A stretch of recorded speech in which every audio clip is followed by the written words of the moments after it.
মাদানী চ্যানেলের দর্শকবৃন্দ, দাওয়াত ইসলামের ব্যবস্থাপনায় কুমিল্লা জাগরজলি বিশ্ব রোড ফয়জানে মদিনায় কুমিল্লা বিভাগের ডোনেশন বক্স ও মাদ্রাসাতুল মদিনার জিম্মাদারদের নিয়ে একটি গুরুত্বপূর্ণ সেশন অনুষ্ঠিত হয়। উক্ত সেশনে দায়িত্বশীলদের উদ্দেশ্যে দাওয়াত ইসলামীর দ্বীনি ও সাংগঠনিক কার্যক্রম আরও সুসংহতভাবে পরিচালনার বিষয়ে গুরুত্বপূর্ণ দিক নির্দেশনা প্রদান করা হয়।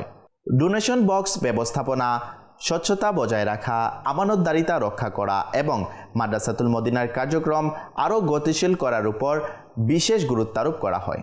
দাওয়াত ইসলামের ব্যবস্থাপনায় কুমিল্লা জাগরজুলি বিশ্ব রোড ফয়জানে মদিনায় কুমিল্লা বিভাগের ডোনেশন বক্স ও মাদ্রাসাতুল মদিনা জিম্মাদারদের নিয়ে একটি গুরুত্বপূর্ণ সেশন অনুষ্ঠিত হয়। উক্ত সেশনে দায়িত্বশীলদের উদ্দেশ্যে দাওয়াত ইসলামের দ্বীনি ও সাংগঠনিক কার্যক্রম আরও সুসংহতভাবে পরিচালনার বিষয়ে গুরুত্বপূর্ণ দিক নির্দেশনা প্রদান করা হয়। ডোনেশন বক্স ব্যবস্থাপনা, স্বচ্ছতা বজায় রাখা, আমানতদারিতা রক্ষা করা এবং মাদ্রাসাতুল মদিনার কার্যক্রম আরও গতিশীল করার উপর বিশেষ গুরুত্বারোপ করা হয়। এছাড়াও অংশগ্রহণকারীদের নেকির দাওয়াত সাধারণ মানুষের মাঝে ছড়িয়ে দেওয়া, দ্বীনি শিক্ষা বিস্তারে সক্রিয় ভূমিকা রাখা এবং দাওয়াত ইসলামের উদ্দেশ্যকে আরও এগিয়ে নেওয়ার জন্য উৎসাহিত করা হয়। সেশনের মাধ্যমে উপস্থিত দায়িত্বশীলদের মাঝে দ্বীনি চেতনা ও দায়িত্ববোধ আরও জাগ্রত হয়। পরিশেষে দ্বীনি কার্যক্রমের অগ্রগতি ও উম্মতে মুসলিমার কল্যাণ কামনায় দোয়ার মাধ্যমে সেশনটি সমাপ্ত হয়।